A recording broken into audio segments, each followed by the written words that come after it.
All right. Welcome back, folks. There's nice buffalo. I'll probably just eat one of them. Restore freedom. Vote. Everybody vote. That's what Bonnie's freaking out about. By the way, can you hear me? Don't you hear me? Go right away.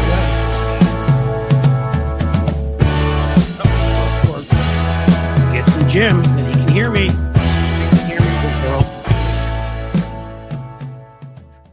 Welcome, folks. Welcome back to Amped Up with Cliff Schecter. I am Cliff Schecter, that guy that's amped up. And we're going to have a couple more amped up people on the show today.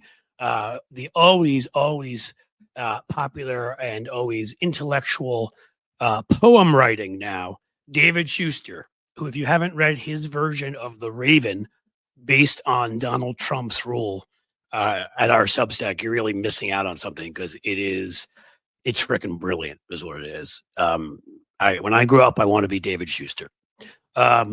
And I can already see his smile, even in the waiting room. Garland Gilchrist, I'm not sure I'm allowed to call him that anymore, who honestly has the biggest smile of any human ever concocted on this round spinning ball that we live on. And Garland and I worked on campaigns together back in the day. 15, 20 years. I don't know. I'm old. Garland's younger than me. Don't worry. He's younger. You could tell. He went from that to being he's a tech genius out in Silicon Valley, went back home to Michigan, got elected lieutenant governor with Gretchen Whitmer, and has remained the same progressive populist guy. He was a terrific addition to that administration. That's done great work. And now he's running for governor.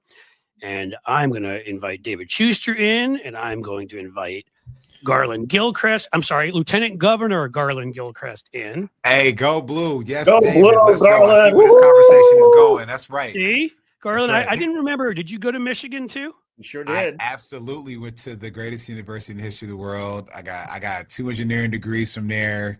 One wasn't enough, huh? You had to go 2? You know, it's especially impressive to get an engineering degree at Michigan, no matter what, because that's meaning you're having to go to North Campus, which is a bus ride from Central Campus, and you're a little bit off. And so to make that bus ride in the wintertime, hats off to anybody who does that. But Garland, it's great to be on the show with you. Congratulations. I appreciate that. Thank you, David. Cliff, my man. Thanks. Who we'd end up here, Garland? Like, you would turn into somebody, and I would just be some guy raving on, like, live streams and stuff. And you'd be like you would turn into a real human being. One of us is still yelling on the internet. This is true.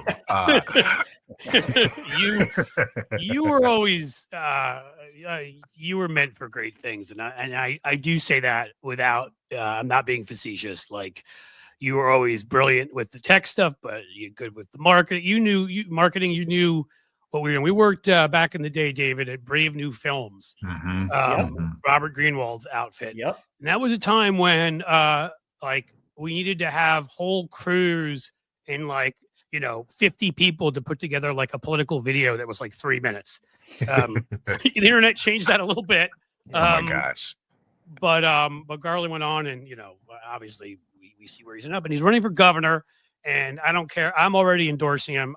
You doesn't really matter. I'm endorsing him too right now. I endorse Garland Gilchrist for the governor of Michigan. Garland! Yeah, because David Schecter knows that folks of character go to the University of Michigan. Yes. I'm just giving in, folks. Even though I live in Ohio, I'll be killed for this. There will be people who come after me for this, but I have a couple of very good friends who've gone to Michigan, so I'm a fan. But on top of it, I know Garland's character, and I think the thing that's so important to me, and I've gotten in arguments with people ideologically and for years now, and I always say to them, the candidate matters. It matters more than you understand. Like the character of the candidate matters. We know we have a guy tearing down the East Wing. I think it's torn, I should say, and doing. Any number of other insane things right now. He just suspended 2 prosecutors for bringing up January 6th. Just for mentioning it. You know, it's not, it's verboten. You can't mention it in the office anymore. You can, if you're once you're pardoned by him, join ICE and go and physically attack people, but you can't. In any case, didn't mean to get off our happy message. I'm just saying Garland is somebody of immense character, and that is why, like, you know, I don't know. Well, we're going to get talking here. I may agree with him on 100% of things. I may agree with him on 70% of things, but I would rather go with somebody who I disagree with on a few more things, and I know has the character to always do what they believe is right for all of us, than somebody who lacks that character. And I think there's been a huge problem in our politics because does anybody have that character in the Republican Party? I mean, I don't like to generalize, but they've kind of made it impossible not to. Once Lisa Murkowski voted for the BBB bill, I was like, all right, check that one off too. That's the last one I could think of who maybe had any character. David, why don't we let you start asking Garland some questions, and we'll go from there. And I've got a lot, but Garland, let's get right into the race. What's the number one issue in Michigan? What's the number one challenge, and how do you solve it? I mean, the number one issue in America is that we need people who are strong enough and willing enough to stand up to Donald Trump.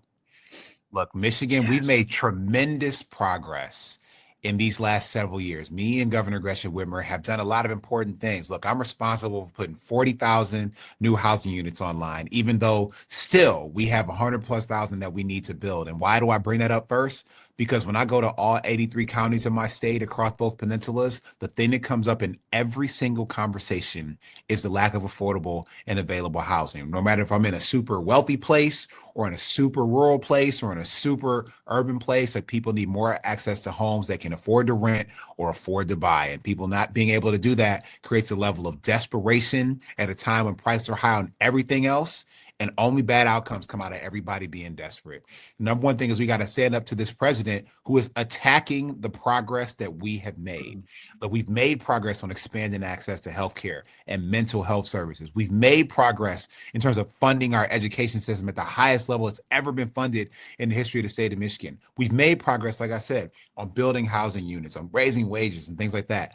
But this guy, he is the apex predator of distrust. He is he's on the hunt to hurt people in Michigan. We are the state, Michigan, that is more impacted by tariffs than every other state, even Ohio, in terms of what it does to manufacturing. But I was just with a group of small business owners, and they are super concerned about this. Their costs are going up, the prices are going up, they're charging people. Also, it's really bad. So what am I going to do about it? First and foremost, I am going to be that person who is going to stand up to this administration and protect our progress. And if that means I need to go have a fight with Donald Trump about what he's doing to our universities in the state of Michigan. He attacked the University of Michigan and another one of our colleges, Grand Valley State, because they have the audacity to believe that students of color should have the support they need to graduate.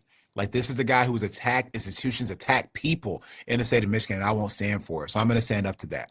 But I'm also running for governor as a person who can get things done, because I'll tell you, people were really frustrated with the progress or the lack of pace of results. And when you're frustrated, you believe people who lie to you. And that's what happened in Michigan. That's what happened in a lot of parts of the country. This guy's a liar. I'm going to tell the truth. I'm going to get things done. When you got a system that is broken and rigged and set up for millionaires and billionaires and huge corporations, you get an engineer to fix it to make it work for people. And that's what I'm going to do.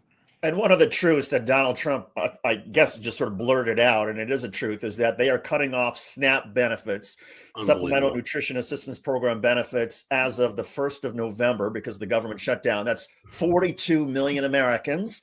They're going to not get their SNAP benefits. What can be done in a place like Michigan at the state level to somehow soften the pain of that? I got to tell you, it's hard. Look, SNAP is funded by the federal government. The federal government, federal money makes up almost half of our state budget.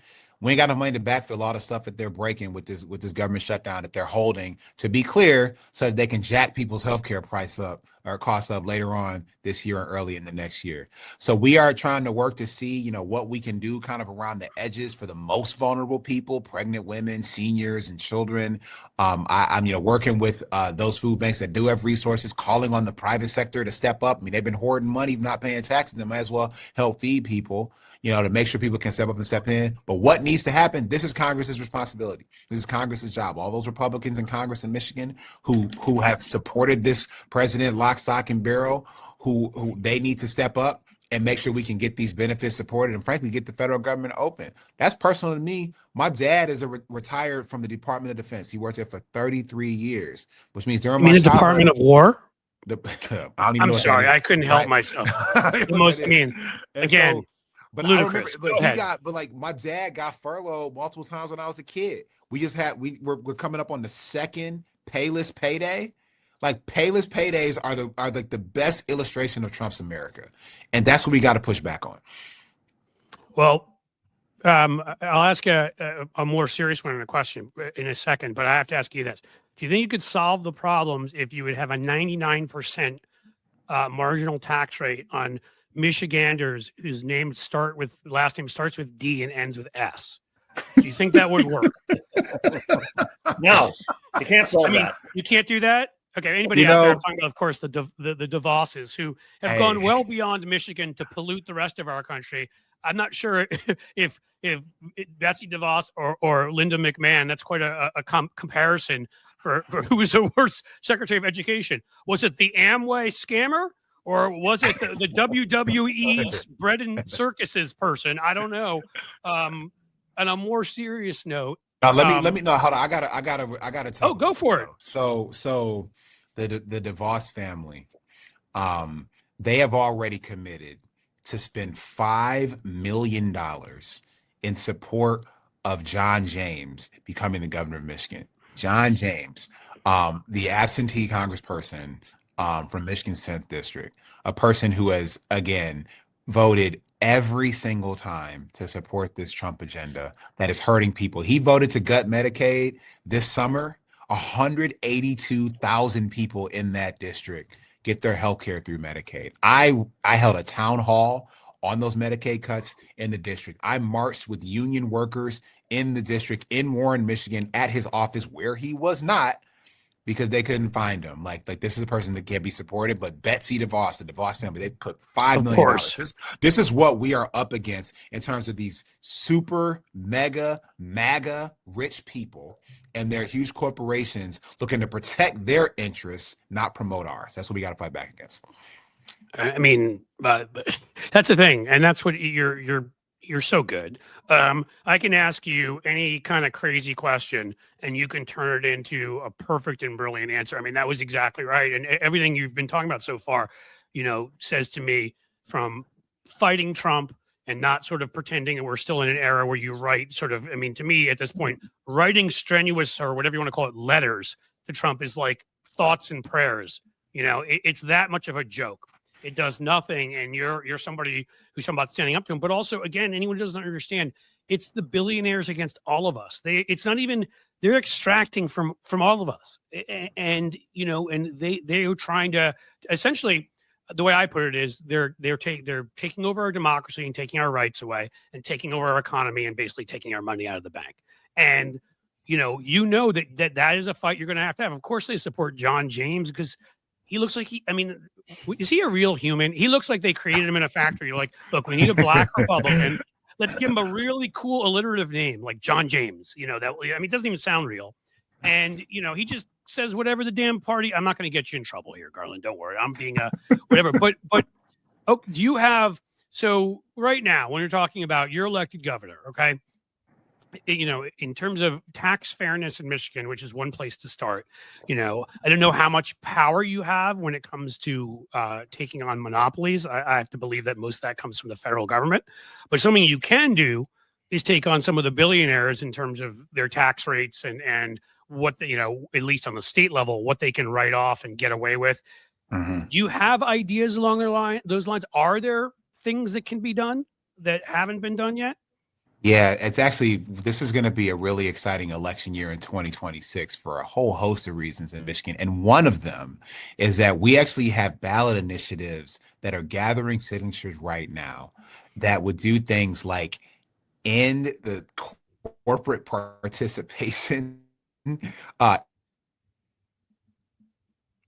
and also a ballot initiative called Invest in My Kids that would, put a real tax rate that doesn't allow, but that forces these sort of super wealthy people to pay what they owe so that we can invest in public education. Like, I'm supportive of both those initiatives. Those would be the most Arlen, can you significant say the reforms. first one again? You froze for a second, Yeah. at least for So here, get and the I corporate lost. money. Sure. Yeah. Get corporate money out of politics. And then the Outstanding. second one is called Invest in My Kids. Yup. These would be meaningful changes to our tax code so that they pay what they owe so we can have what we need to fully fund our public schools, to be able to make sure people have access to healthcare and mental health services, to put money in people's pockets, to Right. fund programs like the one I expanded, the most successful guaranteed income program in the country called RX Kids, that we've expanded from Flint, Michigan to the Upper Peninsula and Mid Michigan and Southwest Michigan and a lot of places in between. This is what we can do when like these corporations pay their fair share, when these super wealthy people who are making so much money. You saw the New York Times article from like last week that was saying rich people are spending money and doing great, but everybody else doesn't know how they're going to get through next week. And that's a reality that we can fix, that leaders in government, the state level, the federal level, have the tools to make this right. And it's just a matter of people being encouraged enough to do it. One of the questions I always have for somebody who's running for governor or running at a state level is sort of the perception or giving us a sense about how much about Donald Trump, you rightfully say we need to take on, is cutting through. And the example that I have is that, Garland, I'm on a group chat with some of my fellow Michigan alums, and these are all well-educated, politically astute, they're follow politics and whatnot, but their primary concern on the group chat is whether Bryce Underwood, the quarterback of the University of Michigan, is going to throw the ball more often than he hands the ball off because of, because of his talents. And I sometimes wonder, and when Donald Trump does something like he imposes a 10% tariff on Canada because Donald Trump doesn't like a television ad that Canada runs quoting Ronald Reagan during the World Series. I mean, so many of us are just sort of used to this. And I fear that a lot of people, even people who are engaged, are sort of tuning it out. Give us a sense about how much that particular story, for example, did that break through in Michigan? Were people following this? I mean, did it get a lot of attention? So I think it's less. First of all, I want to see Bryce pass the ball more. Okay, 17 passing attempts is not enough. So let's be real about that. Look, we got him to play football. I need to let the quarterback play football, but that's a whole nother conversation. Look, it is less about the like individual machinations of what horrible thing is Trump going to do today or next week. What has broken through is that these prices are only going up in Michigan, and Michiganders, like 3/4 of them, according to some recent public polling, 3/4 of them connect those price increases to tariffs. And it's because, look, tariffs are why school supplies like pencils and notebooks were more expensive in August. And I got 3 kids, okay? I got twin 7th graders and a 1st grader. We had to buy a bunch of pencils and notebooks. They were 30% more expensive this year because of tariffs. Tariffs are why candy is more expensive for Halloween in 2 days. And all these people trying to buy candy to get the kids, like all that candy is more expensive because of Donald Trump. So people in Michigan have connected the fact that prices are higher, that jobs are getting cut, that shifts are being cut at auto plants, that people have been laid off from car companies, tier 1, tier 2, and tier 3 suppliers because tariffs have screwed up demand. I walked the floor of a supplier in Saginaw, Michigan a few weeks ago that said they had the orders for a part that had 450,000 orders last year, that had 30,000 orders this year. That's because demand was completely killed because of tariffs and because this president denies climate change and therefore is hostile toward electric vehicles. Like, Trump has just taken a sledgehammer to the most productive parts of the economy in Michigan, and people know that. And so that's what they are not happy about. And that's why we need leaders, again, who are going to step up to him and stand up to him at the federal level through our congressional delegation, but also at the state level, who are going to protect and promote our people's interests and do what we can with our state tools to make good things happen for them. Yeah, I mean, we've seen it here too. I mean, I'm in the southwest corner of Ohio in Cincinnati, and it's not as much going on in terms of of auto parts and some of these other types of jobs. You're talking about electric vehicles, but the northern half of the state, Toledo and Youngstown, these places that do outside of Michigan, maybe the places that create most of this, like, he's destroyed them. And I just, it's created a situation here where I've said to people right now, hey, I know our friend Lefty Gramps is in there. Oh, you said the banner is covering half of my face. Thank you for telling me. What am I doing here? How about that? You see my face now? Clearly, I did something wrong. So good that you told me. I guess I'll be sitting up higher for the rest of this. But we've seen it where like Sherrod Brown is actually up in polling right now. And he outperformed Kamala Harris by 8 points. He only lost by 3 when everything was going well for them. And now all this stuff has crashed. And so, we see it happening here, but in your state, your whole state, I mean, that relies so much on these industries. Is it just the tariffs, or is it the Taco Trump effect too, that you never know, from time to time, like what the situation is going to be? It's all connected. I mean, the president being just erratic, but the thing that's consistent about him is that he will find a way to do harm. He will find a way to hurt somebody. He will find a way to crush small businesses.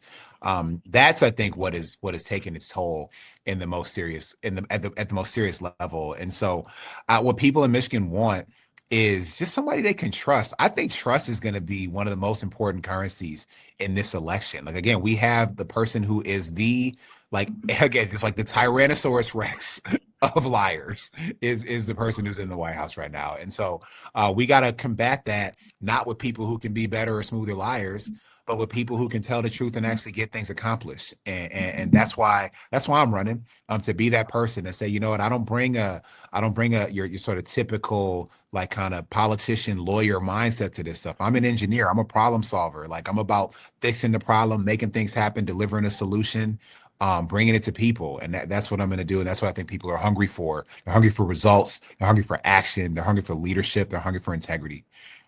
So when Donald Trump says, as he just did, I guess, to the military on a ship off the coast of Japan, oh, we've tamed inflation and grocery prices are way down. I imagine that Michigan, like the rest of the country, inflation is actually up and grocery prices are up. They was up when I went to the grocery store 2 days ago. So he's detached from actual Americans' reality. I don't know when the last time he looked at a milk container. You know what I mean? Like he's detached from it, and nobody close to him, because his cabinet is a bunch of millionaires and billionaires. I mean, like, these people are not connected to real life. Hey, Cliff, I think you're on mute, my friend. There we go. Well, I'll ask the next question while we wait here. So, Garland, to sort of shift gears a little bit, there's this, it's usually the case that the economy is the number one issue, the number one concern for voters. The issue of trust, how does it sort of fold in? I mean, is the idea that if Donald Trump's willing to lie about all kinds of different stuff, how can you trust that his policies, whether it's economic policy, whether it's foreign policy, whether it's healthcare, that is going to actually help Americans as opposed to hurt them? Is that the general theme? Well, the way I think about it is, it's not like you're going to have a voter say, I'm voting on trust. That's my number one issue I care about. But I think it's important. And I think the lack of, again, how just like all over the place this person is, breeds distrust on top of just the outright lies and gaslighting that he does the American people. So for me, I think it's important to show how in these individual things that matter, housing, healthcare, childcare, education, the economy, like, to show that this is the person who you can't trust. That's why we need leadership we can trust at the state level in the state of Michigan. So that's part of my argument. So oh, okay, good. Everyone can hear me again. Everyone can see my face. All good. Hey, if I can just come up with one more way to screw up, it's a trifecta. So what, obviously economic issues and healthcare is pretty related, obviously, to economic issues are what's most important. Are there other issues, other things that you're running on? Look, the Republicans are going to do their usual song and dance, which means lie, about crime. Right. Detroit's one of those cities they love to mention too, not quite up there with Chicago, but, they want to create an image, of course, of, of like, oh my God, this black city, and we know what they're doing when they do it, right? I mean, it's based on race, obviously. I'm sure the same thing will happen with the lies about immigration. They've already prepared for all of that. How do you combat all of that? Because I think what I thought a lot of Democrats had learned a long time ago is if you just allow a lie to stay out there and you don't refute it, it becomes reality. And so many Democrats just think, oh, well, people won't believe that, but they will. I mean, like they can believe all sorts of things. So how do you combat those kinds of lies?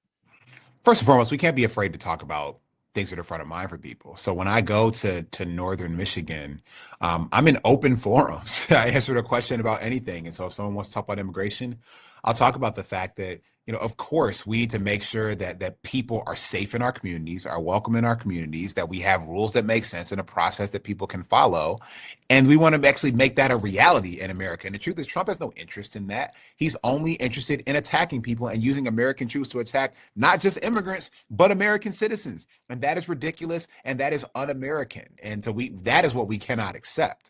That is what we must not tolerate in this system. But I think Democrats have for too long been like, too afraid to actually just have a real honest conversation. And I think that's frankly why people have been frustrated with the people in the party. Well, that's why I'm bringing a different kind of energy to it, right? And saying, look, let's have that conversation about what it means to deliver public safety in the community. I live in the city of Detroit. I know what it takes to invest in the people on the ground, actually solving the problems. And we need to invest in to, again, deal with the sense of desperation that people have because their baby formula is more expensive than it ever has been, because their eggs are more expensive than they ever have been, because you just got laid off from a job that you had had for 5 years and never got a raise, but your rent went up every single year. Like that is what causes desperation that leaves people to need to feel like they got to do what they got to do and take something from somebody else.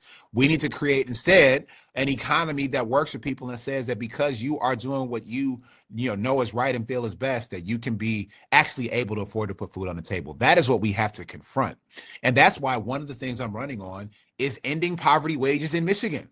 Look, we've been fighting for 15 for a long time. You meet somebody who's making $15 an hour, they're not making enough money. That's a poverty wage. Y'all see how expensive rent is, how expensive mortgages are. The fact that I'm 43 years old and any other 43 and under person I talk to thinks they're never going to be able to afford to buy a house. That's because these poverty wages are not working for them. So I'm running on a platform of actually increasing wages here in the state of Michigan so that people can actually afford to stay here and succeed. It's really important. And we can get to a place where our businesses in Michigan, even the smallest ones, can afford to be able to pay people like that because so many people have so much money in their pocket that they can actually patronize businesses so we can raise wages. That's what we need to get to. Garland, a lot of people love Gretchen Whitmer, the outgoing governor of Michigan. What has she been like to work with? Has she given you any advice, political advice or campaign advice as you embark on this path? We've made a really good team. The governor and I, essentially, we complement each other really well because you look at us, don't like we got that much in common. Man, you guys look exactly alike. What are you talking about? Lawyer, entrepreneur, Detroit, Lansing, career elected, never been elected. But we have in common the things that matter, and we've worked together to make a lot of progress in Michigan. Again, getting Michigan on a real path to fully funding public education by funding it at a higher level than we ever have in the history of our state. Being the first state in 70 years to repeal right to work. We restored collective bargaining rights for public sector employees that Rick Snyder gutted 13 or 14 years ago. We ended a tax. So Republicans say they hate taxes. When Rick Snyder was the governor, they changed the state constitution so they could tax people's pensions to pay for a tax cut for rich people and big companies. My father, again, a federal government retiree, my mother, a General Motors retiree, had their taxes and their pensions, their fixed benefit pensions taxed, which meant that what they planned for in retirement was taken from them by Republicans. So we fixed that when we had a Democratic trifecta in 2023. So we've done good work. We just got to protect this progress. And Trump is hell-bent on hurting people and taking away from that progress. That's why I'm going to stand on business and make sure that we can stop him from hurting people here in the state of Michigan. And I want to defend also Gretchen Whitmer for a second because I got so annoyed. You just have these people who look, we don't have to think Donald Trump's a criminal. He was convicted on 32, 34 counts. He was an adjudicated rapist in a court. I mean, these are facts, right? Gretchen Whitmer, getting that picture taken in the White House when she was there advocating for your state, right? And I'm sure she didn't want to be there. I'm sure nobody wants to be within 10 feet of Donald Trump. From what I hear, it smells pretty bad too, but that's a different story.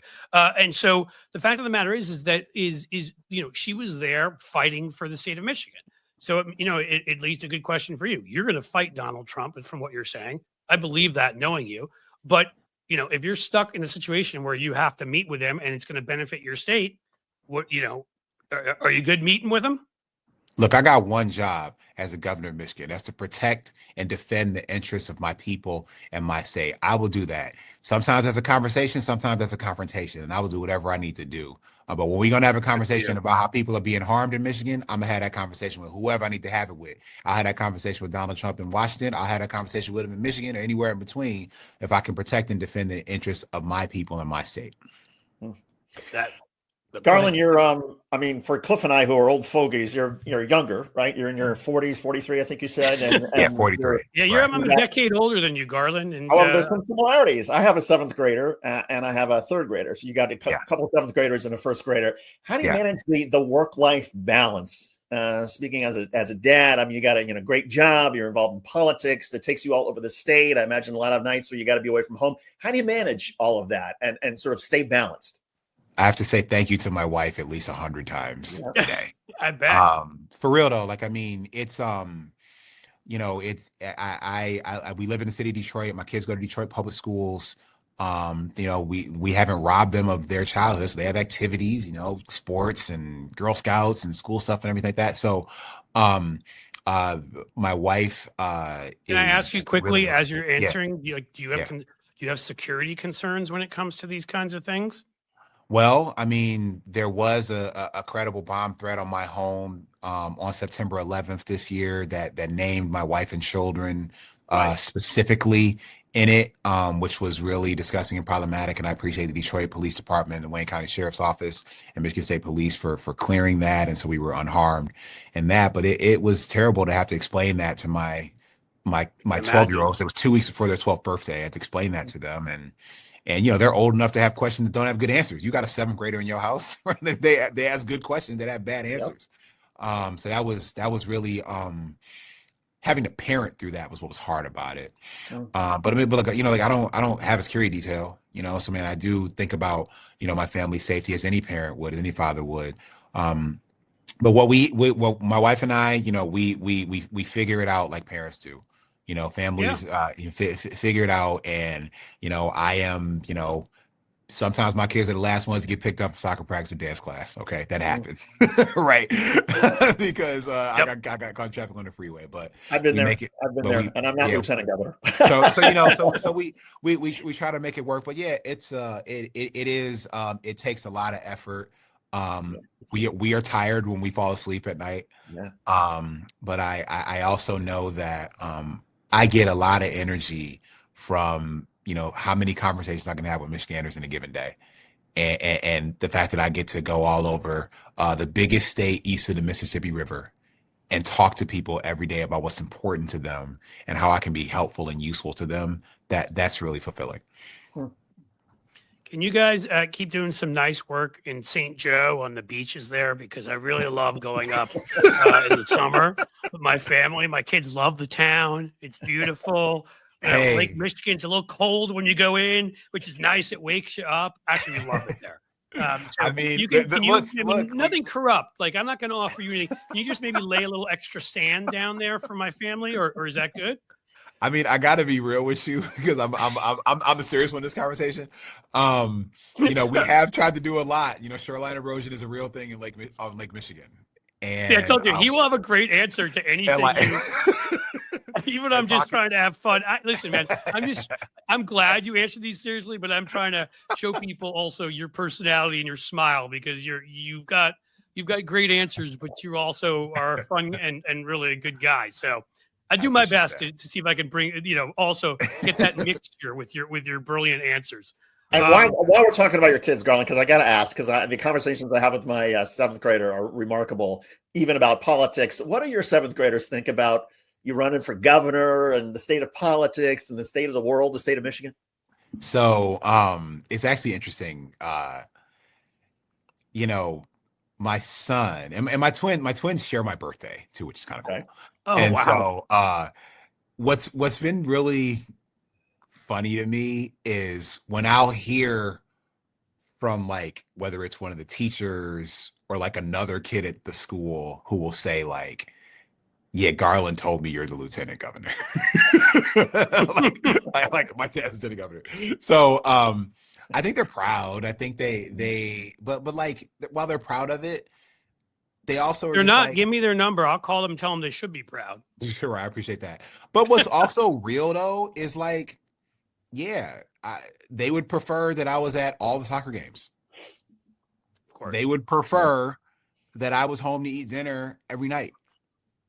And so like, while it's like interesting and there are like questions of curiosity, I'm not gonna lie and say they think it's like awesome because they would rather have me be able to be more present more consistently for the things that are important to us. And I gotta do my best. Like every parent does their best, right? Sure. But the nature of my job takes me away a lot, and that's difficult.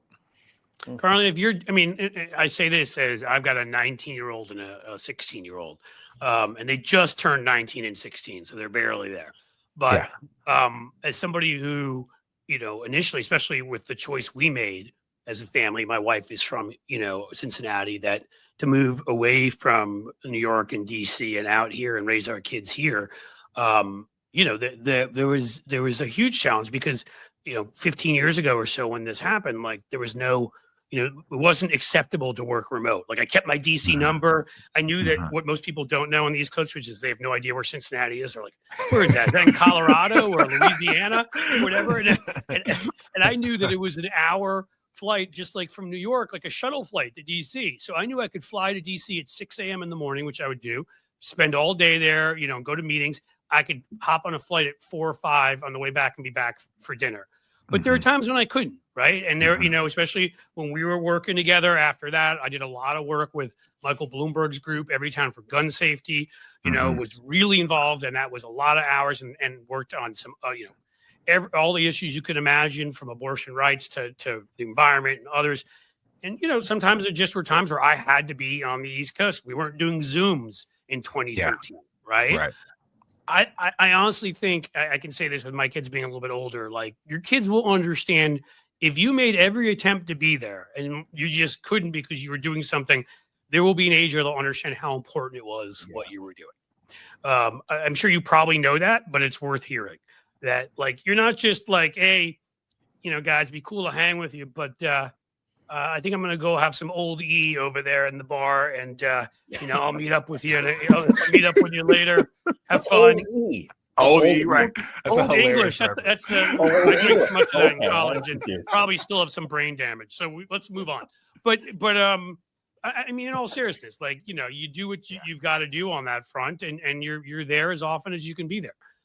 So speaking of that, being that I'm sorry. Go ahead. We try. I'm like, like.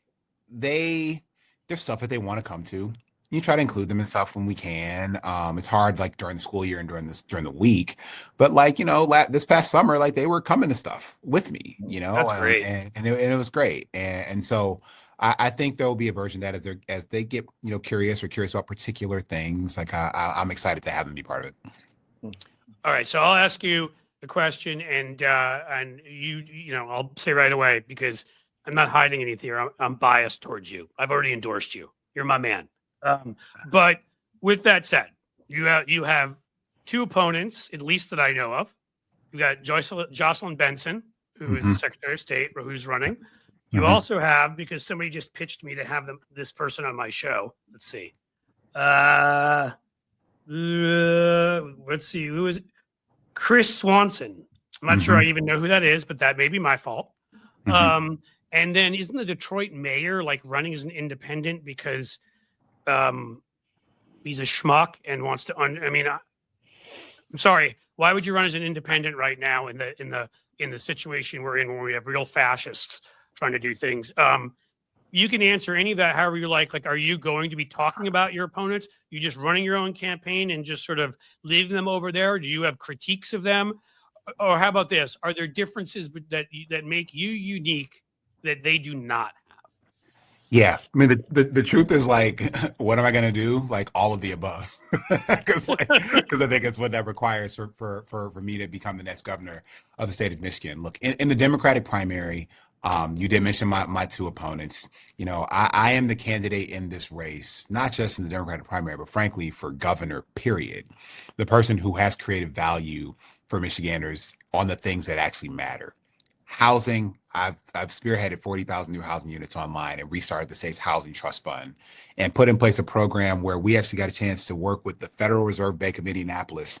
So if you get a home loan from the state of Michigan, we'll knock a full point off of your mortgage. That's like $1,000, $1,100 a month on housing affordability. That's important. I've created value on access to health care, standing up new school-based health clinics, opening up 40 new certified community behavioral health clinics for mental health services that serve people regardless of their ability to pay, regardless of whether or not they have insurance. Because when I go all across Michigan, I hear about housing and I hear about access to mental health services. The second thing that comes up in all those conversations. If they have, can I ask you? This is an area I'm, Yeah. particularly interested in.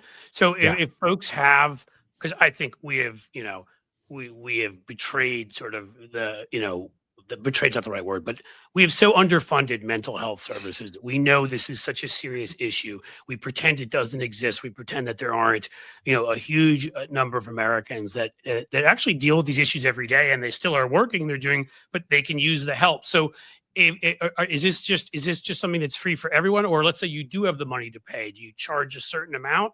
How does that work? So how it's funded is through actually a federal program, the Certified Community Behavioral Health Clinic program. This is actually one of the last things that I worked on this with outgoing or now retired Senator Debbie Stabenow. It's kind of one of the feathers on her cap for her public service here to the state of Michigan and to the country, was helping me stand up this program in the state of Michigan. So there is money there for people who cannot afford to pay or don't have insurance, that is funded by the federal government, that has been protected even in this horrific administration. And then for those who can pay, obviously, then they have a pathway to doing that. So this is a sustainable model, built about 40 centers across the state of Michigan, and we're going to do more. Based on income, as it should be, based on sort of your income. And if you can't, okay, that's great. Right. I mean, and I'm so glad to hear that you've done that. I mean, that's awesome. It's important. I mean, I'm also the only person who's created value on things like childcare. Okay, we talked about the ages of our respective children. Y'all, I had twins. I had to pay for two at the same time. Okay, like, childcare is crazy. And I talk to people in Michigan who say that their childcare bill is more than their mortgage or more than their rents. Right? Childcare centers in Michigan that have wait lists the size of their capacity and not enough of them. So that's why I led a program called Caring for My Future that opened up 1,400 childcare centers in 13 months across the state of Michigan. I'm about results. The difference between me and everybody else running for governor is they cannot point to progress that they've made on the issues that matter to people in Michigan, on the things that people can't afford. I've helped to make them more affordable, more supply, and making it easier for people to be able to have money in their pocket to spend on it. I'm going to do more of that. I'm going to build on that foundation. I see what me and Governor Whitmer has done as a launching pad to more progress. And I'm the person who can make that happen, who will make that happen. And no one else running for governor of Michigan can say that.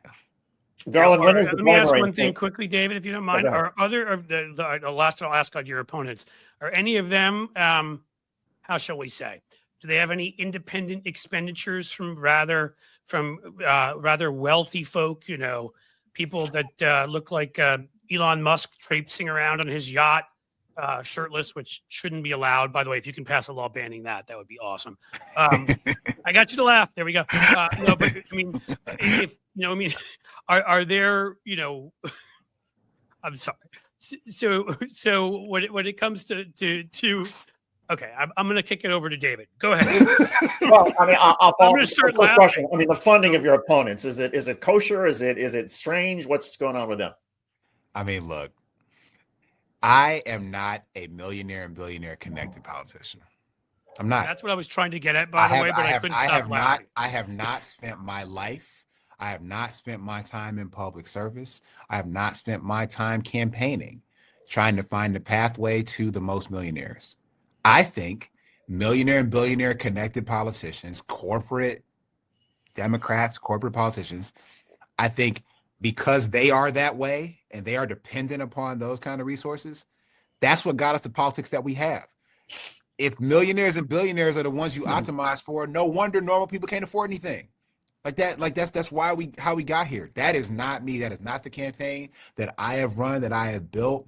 We have built a campaign that's focused and grounded in grassroots donors that are donating an average of $24 to my campaign.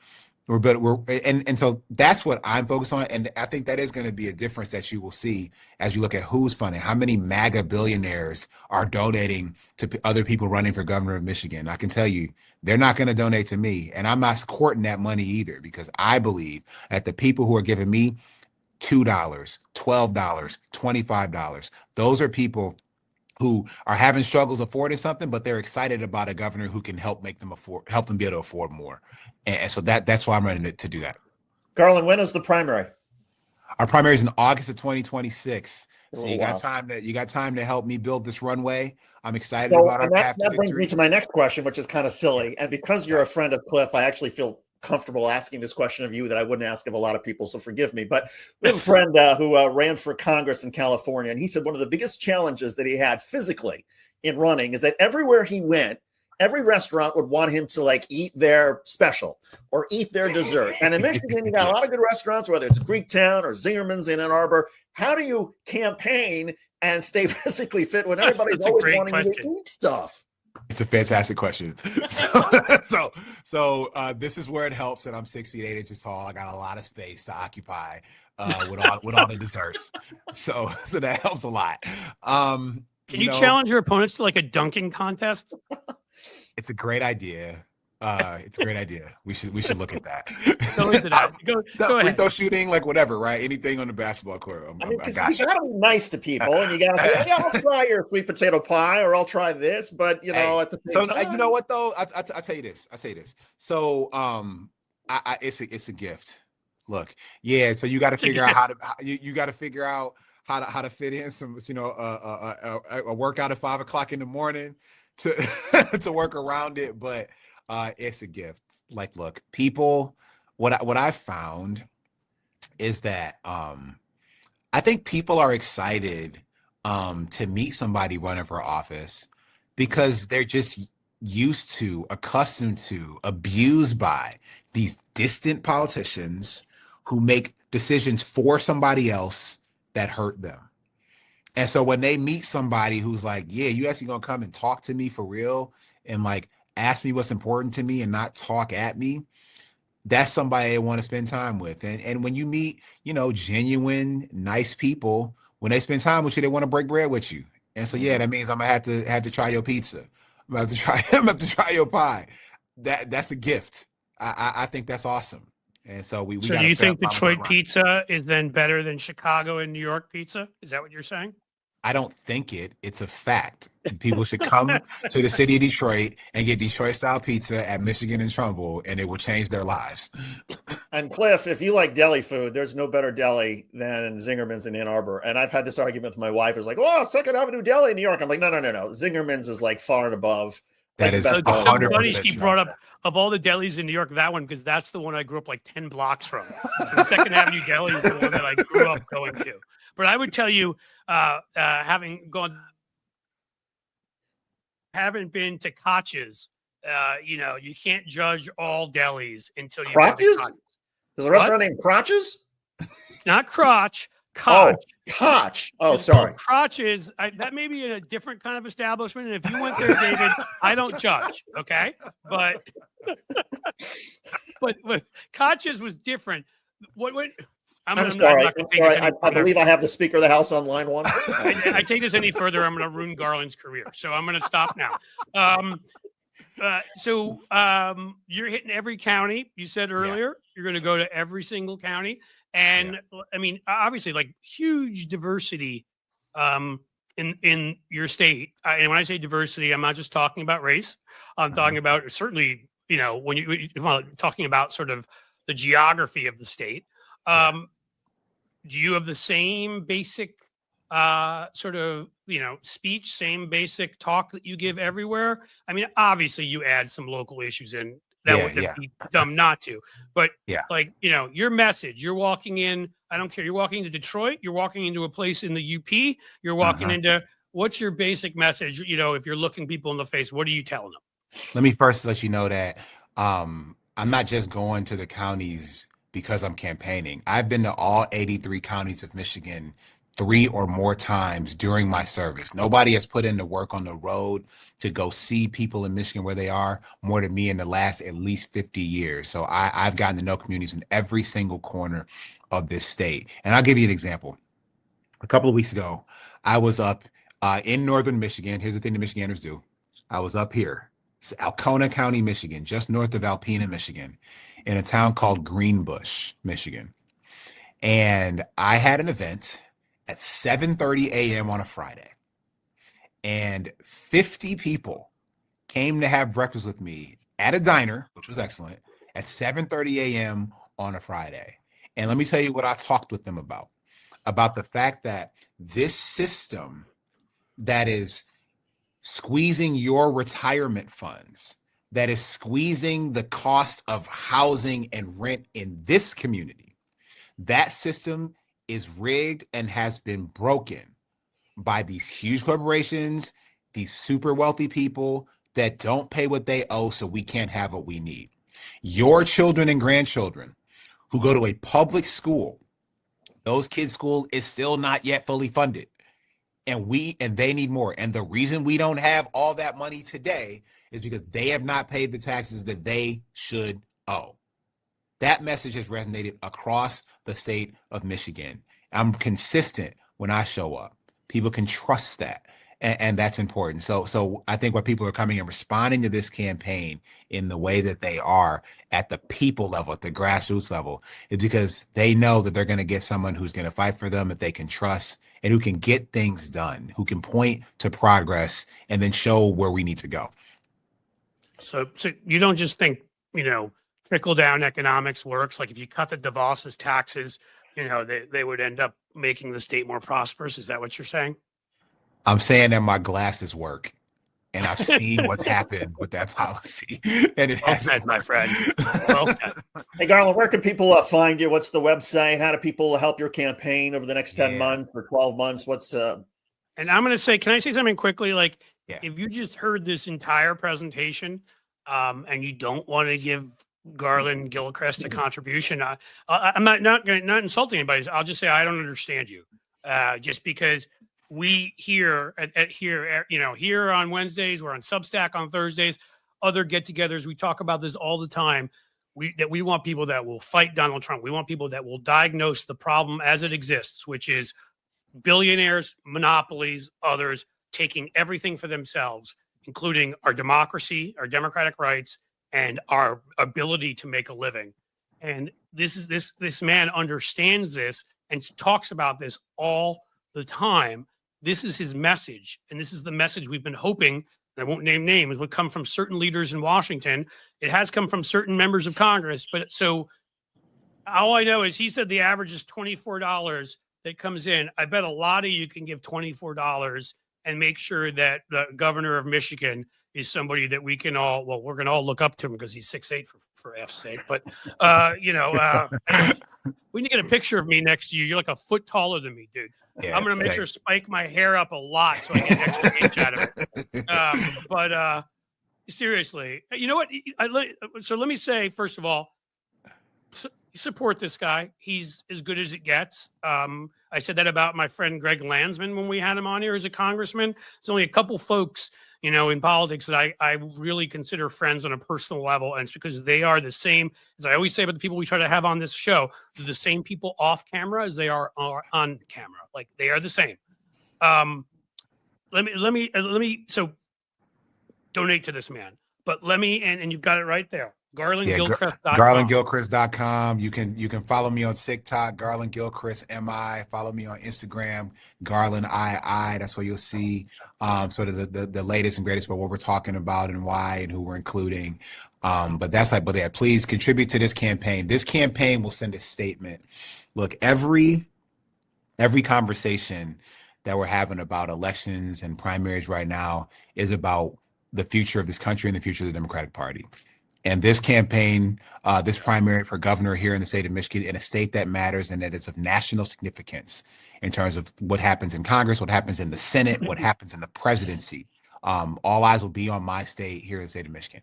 And this kind of campaign run with this kind of energy that is about people, that is focused on bringing people in or bringing people back to the Democratic coalition, that is focused on making sure that we maximize the turnout of Black voters and voters of color, that we bring home our Arab American and Muslim voters here back to the coalition, because they'll have a candidate in Michigan who said that I'm rejecting money from AIPAC, who said that I will stand up and speak out about what's happening in Gaza and the fact that there has been a genocide that has been prosecuted by this Netanyahu government. They're willing to say that and welcome people here to the coalition, who's willing to show that this grassroots energy, this energy of people who are ready to fight back against these millionaires and billionaires and huge corporations that have controlled this system for far too long. It's not that Trump poisoned the system. It was broke to begin with. He just somehow poured gasoline on the fire. But we have a chance to put that fire out, starting from the state of Michigan. And I think when we're looking for somebody to set it up, we're looking for somebody to put that fire out, look to the Great Lakes state, the state with the most fresh water in the world and in the country. Like, we are the ones who can be the solution to this challenge, to set the direction for this party in this country. And I want to be the person to help walk that charge, lead that charge with all of you. So yes, go to garlandgilchrist.com to support, donate to us on AdBlue, follow us on social media on TikTok and Instagram, Garland Gilchrist MI on TikTok, Garland II on Instagram. Come be part of this movement and stand tall. Can I say something quickly before you go? Yeah. Obviously. So I agree 100%. And you know, I've had these conversations with what you said about Netanyahu's a war criminal and what happened in Gaza. But for any sort of Jewish voters in Detroit and others that are worried when it comes to anti-Semitism, I want to give you the opportunity, because you also said some other, I think, very important things to me, you know, about your beliefs about when it came to, you know, October 7th and some of that. And I just, again, I obviously what's happening in Gaza and what Netanyahu's in is horrific.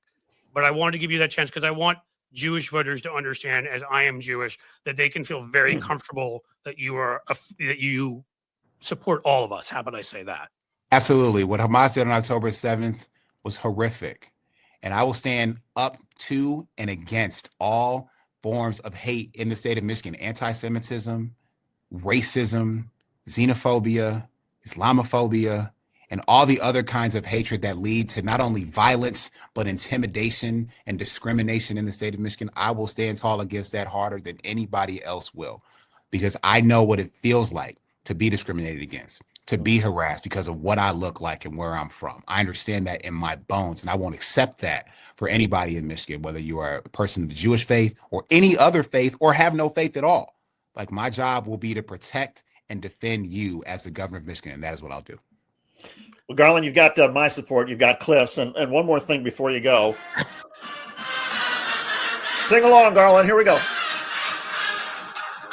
Hail to the victors. Hail to the conquerors. Hail to the Michigan. Not bad pitch. Yes, all right. There we go.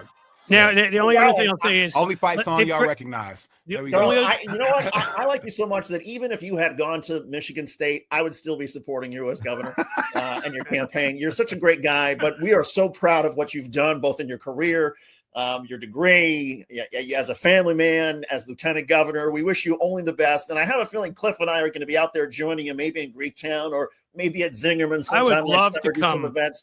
We will be your eating guys. We will eat the food so that you can stay nice and svelte. And Cliff and I will put on the pounds on your behalf. Yeah, we will come there. That's right. We'll eat the food. You can put it past your mouth and pretend, and then we'll eat it and we'll get fat. And you can become governor, and the world will be a better place. Because the only other guarantee I need to get from you before I let you go is if somehow. And this, sadly, my city's been phenomenal in electing progressive folks, but this state has seemingly gotten stupider and stupider over the past decade. If somehow the people in this state, and I swear to God, I will never forgive you all if you do this, elect Vivek I just have to say it that way, Ramaswamy as governor of this state, will you take my family in as immigrants to the state of Michigan from the state of Ohio? You will always have a home in Michigan. Woohoo! That's what I needed to hear. Listen, man, this has been a pleasure.